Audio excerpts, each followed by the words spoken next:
Brendan Marks from The Athletic, who is triple bylined on the story about how Hard Knocks fell apart. And look, reporting on stories is what Brendan does, and he's great at it. So, I mean, you dig in where you dig in. But I know it's more fun to cover basketball than it is to cover this stuff. Thank you for the time, man. How are you? Yeah, I'm okay. To your earlier point, I think this week is a new professional first for me. It's the first time I've ever been requested to appear on Entertainment Tonight. So I think that sums up about where we're at. Did you go? I think it'll be airing maybe later tonight. Oh my gosh! I got to find out where it is now. Holy cow! Please don't do that. Please don't do that. No. You're already a star. So now I get to see you at that level. All right. This is fantastic. This is so good. And I will not ask. Like I used to know some of the people that worked on that show. As long as was it Diane Diamond who worked like for Court TV. As long as she doesn't reach out, you're good. Let me first of all. You were part of the reporting on Belichick coming to UNC. The story that I read about how Hard Knocks fell apart, my only issue with it is that were you guys able to make a connection between Jordan Hudson and her, intent to be heavily involved and the show falling apart for UNC? Or is that still kind of speculative? No, it's definitely not speculative. I think probably the best way that I can describe it is, we've got over 200 pages of documents from the university sort of detailing how this Hard Knocks situation came together. Very clear in one of the emails that we received. This was direct quote, at the request of Coach Belichick. This was something that Bill clearly wanted. Mm-hmm. I think he understood what the promotional value could be for the university. Obviously, making $200,000 doesn't hurt either. And basically, in all of the documents, it spells just how close this deal got to the finish line. Like, this was not a hypothetical, we're in talks, maybe it'll happen, maybe it won't. This is something that, promotional posters had been sent and resent a third time to make sure that UNC's logos and colors and everything were appropriate. This was, down to the minutia of which specific rooms robotic cameras were going to be stationed in and how many. Interestingly and importantly, the only thing that is not included in the documents that we received is what Bill's direct level of involvement would be, aka, how many times a week was the camera crew going to have access to a sit-down interview with him? Would those be half-hour sit-downs, hour sit-downs? Who would retain the rights to all of this footage? That is all something that is negotiated separately. And so the fact that everything on the university side got settled confirms to us that something on the personal side is where it fell apart, and specifically that's where people in the industry were able to confirm to us that Jordan's desire to be heavily involved in the project was one of the major sticking points in the deal ultimately falling apart. And there was no way to dissuade Bill Belichick from that being the case, so he allowed the project to die on the vine as a result. I think it's, pretty clear that Bill wanted the project. It's in writing that Bill wanted the project. All of the university hurdles were clear to make sure that the project was done. It's all right there. Yeah. If he wanted it done and the university was going to get it done and they were going to get paid, you can kind of connect the dots on it all. And then obviously we have some sourcing behind the scenes that confirms, yes, her request to be heavily involved in the production. To what exact extent, that's, a little bit uncertain. But that was, the reason why this is not happening, basically. Do we know that he wanted to be involved, or did she want the university to be involved? I don't know if she pushed it here. I joke with that. Brendan Marks from The Athletic is joining us here. What people don't maybe understand, and they would if they read the piece, is that the university doesn't really do anything here. This is actually the National Football League, as well as HBO, that has that does all of this. They have been doing this for a long time. This is a well-oiled machine. They must think that the university is amateur hour. Well, I don't think it's the university, and quite in fact, if you go back and in the documents, and I think we referenced this in the piece, but, there are multiple times in there when the people from the NFL say, we greatly appreciate your assistance throughout this process. And let me reiterate here, this is not a process that normally happens in the span of 10 days. This is normally a process that takes multiple weeks, if not months, to get all of the proper clearances, to make sure you have all the insurance permits, the logistical hurdles that the university went through to try to fast track this. I mean, the university did everything that it was supposed to. Right. It even expedited the process to make sure that this could happen. And then again, they're quite literally in the documents discussing when do we want to announce this, and it falls apart at the finish line. Brendan Marks from The Athletic at Brendan R. Marks on Twitter is joining us here on the Adam Gold Show. Now, I know this part is not something that you're bylined on, but it all kind of blends together. And the we'll call it CBS Sunday Morning Gate, all of this back and forth is it just sounds to me like Bill is not in control. And isn't maybe this what you think people are kind of upset about, or that it shocks them? Because Bill has always looked to be in control of everything. He has positioned himself that way, whether it as the head coach of the Patriots, or even in the year he was not the head coach of anything. He just seems to be far more together, and now it seems like he is being led around. I mean, I'm editorializing a little bit here, but how many times? Let's go back to that interview, and obviously there's the one clip that goes viral where he's asked how he met Jordan, and she chimes in from off camera, we're not talking about that. How many times has Bill Belichick been in those situations, on camera, in a press conference, at a podium, whatever, and he's been asked something like that, and he says, yeah, I'm not going to talk about that. I'll talk about football. Right? How many times has that happened? And if in that situation, if he had said, I'm really here to promote my book, I want to talk about my book, I don't want to talk about my personal life, nobody would have blinked. Nobody would have thought that was strange.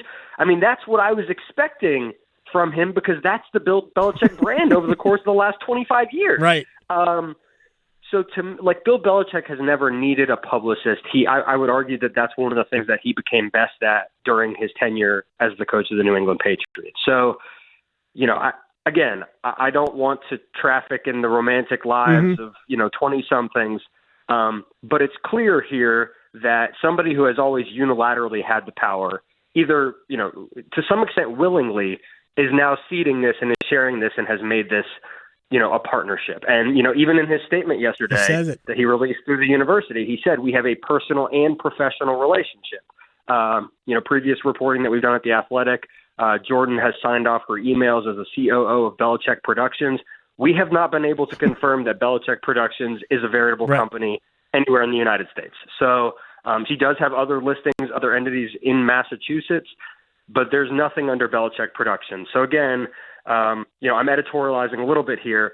If he had just said, basically we're on to the book, I think that this all is, basically moot instead because of that and his willingness to have her, in the room, basically.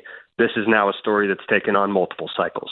Brendan Marks from The Athletic. I just wish he had bought a Jaguar convertible and have his own midlife crisis this way. Now, I don't know. I think there is a leap that other people are making, and this is where we're completely straying. And if you want to jump out of here and just go back and talk maybe about basketball rosters, I would respect that. There's a leap that people are making that because of this, football is going to be a mess. I can't make that leap because Bill has always been able to handle the football part of this. But man, this is. Well, let me go back to this element because this gets us back to the university. I was straying. I apologize. The fact that he did the interview in a Navy shirt and she was wearing a Navy sweatshirt, and the university, he puts out a statement saying, "I thought we were just going to talk about the book." Through the university. I can't imagine the university's happy to have suddenly become involved in the PR cleanup here. Yeah, I mean, there are a couple of things I would say to that. Number one, I actually don't have as much of a problem with the Navy thing because, that is apparently going to be the ethos of the book. It's about lessons that he learned in part from his dad, like as part of a promotional interview for his book that is going to be heavily about Navy football. I'm actually okay with that. Okay. I think the university probably would have loved if he had worn a North Carolina shirt or if he had talked more about his program. I will say that I thought that how minimized that was during the interview was personally I was a little surprised by that. However, as it relates to football, as it relates to the, PR aspect of all of this, if Bill Belichick wins games, nothing else matters. Right. If Bill Belichick wins 10 games at UNC this season, that's all anybody's going to care about. However, even with North Carolina's schedule, which is incredibly, it's set up for them to have a favorable season. I'm not in love with this roster. I'm not a football expert to the extent that I am with basketball, but you have seen even during the spring transfer portal window how many impact players have transferred out of the program, especially on the defensive side of the ball, which is where Bill is supposed to have his bread and butter. That to me is as concerning as anything. So if UNC starts out and gets obliterated by multiple touchdowns against TCU, the spotlight on this situation is not going to get any dimmer. Now, if they take care of business and they start 5-2 and they're in position to be, sniffing around the top 25 or the ACC championship conversation, I don't know that this is all going to go away, but I just don't know that people are going to care as much. If the football results don't follow, that's when it's going to become a question of what have we signed up for here. We signed up for Bill Belichick, the football mind, who's going to professionalize our program. It's going to lift it from what it has historically been to a new tier, and it's going to help us charge into the modern era of college athletics. If that is not happening and you're also having to deal with PR on a somewhat weekly basis on the side, then I think the situation gets a lot hairier. And I think at that point, that's, again, we're speaking in hypotheticals here. I would think at that point, that's when we would have to start looking a little more seriously at, okay, what is this tenure going to be and how long is it going to be a thing? Brendan Marks from The Athletic is joining us here on the Adam Gold Show. All right, enough of the entertainment tonight part. Real quick and I appreciate you delving in on the football roster because I've talked to people who know, and they say this year's team won't be as talented as last year's team, which, hopefully the coaching will cover up for a lot of that. It looks like they will have a better quarterback at least. So there's that. Now let me real quick about the basketball roster, which I'm kind of bummed that Drake Powell looks like he's going to stay in the draft, whether he's going to be a first-round pick or not. Looks like he's going to stay in. Maybe he won't. Maybe he'll come back. What do you think about the basketball roster? Looks much improved from a year ago. Yeah, I agree with you. And, I've gotten a lot of questions and criticisms from people. I mean, shoot, I live in Durham, so I have a lot of UNC neighbors who are maybe not as high on what North Carolina has done in the transfer portal. Specifically, they have questions about the guards. I actually am maybe a little bit higher than people. I kind of really like what North Carolina has done in the portal. Mm-hmm. I do still think that, like you said, to replace Drake Powell, they're going to need to add a starting caliber wing. They still have the potential to do that. There are a lot of guys still in the portal. And with the money that they would have had allocated for Drake Powell, that's obviously something they can reallocate to somebody else. So I wouldn't worry too much about that yet. I think that Hubert Davis and them, if it comes to be a problem where these guys start flying off the board and UNC hasn't landed one, that's a different conversation. But them missing out on, Andrei Stojakovic, I did not think was the end of the world. I don't think he's that terrific of a player. But I love what they've done in the front court. I mean, Henry Visar is going to be a pro at some point, in my opinion. From an offensive perspective, the offensive rebounding that he brings is going to make Carolina fans overjoyed. I think defensively, he lets them do a lot of stuff that Hubert Davis likes to do. He can play and drop. He's mobile enough to still guard out on the perimeter sometimes. Between Jaron Stevenson and Caleb Wilson, I really like that combination at the 4. I think that both of those guys can be really productive. I really like that front court. And then people are saying there's no point guard. I kind of push back on that idea. You don't need someone who's Kendall Marshall to be necessarily your point guard. You can score with 2 de facto scoring guards. Right. And so I think with Evans and with Trimble, the Colorado State transfer and Seth Trimble, who's returning, I think you got, that I would assume that's going to be North Carolina's starting backcourt, and I don't think that that's a bad starting backcourt. Again, they've got to solve something on the wing. If they added, I think there are some other guards that they've added. The kid from Virginia Tech is a nice piece. Right. You need a starting wing. Otherwise, I'm happy with this roster. I think it's a top 20-ish roster. I don't think that it's a national championship roster, but I think the hope is that this will allow Hubert Davis and his staff to have more consistency than they had last season.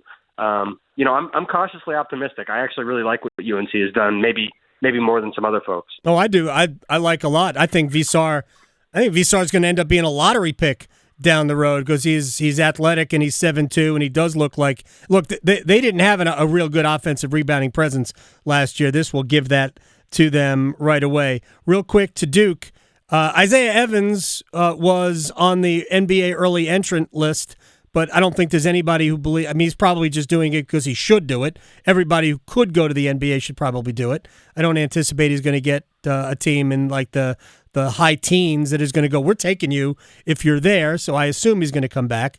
I assume Coward will come back. He's talking like somebody's going to play at Duke. The roster isn't going to be as great as it was a year ago, but what do you make of what Duke has done already? Yeah, I certainly, to your points about Isaiah Evans, I would be, my understanding based on talking to people who are familiar with his thinking, you go through the process, you get some feedback, it is always good to get a different perspective on where you're at. If it matches up with what your coaching staff has been telling you, then that's incredible. So my understanding is, he'll go through some of this process, but the expectation is that he'll be back in Durham. I will say this. I don't know that Cedric Coward is 100% going to be at Duke. I do think there's a legitimate chance that he ends up staying in the NBA draft if the team promises him that he's going to be a first-round pick. I agree with you that he's speaking like somebody who sounds like he's going to be at Duke, and I think if he comes to Duke, he has the potential to vault himself into lottery status. But I would say that one is maybe a little bit more nebulous than like a surefire lock. But I really like the roster. Again, that's not going to be as good as this year's team was because this year's team was one of the best college basketball teams we've ever seen. Yeah. But between, especially in the front court, Cam Boozer and Patrick Gongbo and Malik Brown coming back, I mean, that's a dynamite front court. Nick Kamenia off the bench is a guy who, I'm butchering his last name, I know, but can really pass the ball from the front court position. I think that's John's going to get creative in using that. And then, the guards, you get Caleb Foster back, gives you some experience. Isaiah Evans. I don't think Duke is done. I will say that. Be on the lookout. Right. Duke has been heavily invested, as we've seen the last couple of years. Kaman Malawach, Tyrese Proctor. Duke is sniffing around the international ranks, seeing where it can continue to fortify its roster. I don't think Duke is done. Right now I'd say it's probably a top 10, top 15-ish roster. Yeah. I don't know that it's truly top quite 5 just because some other teams are really loaded.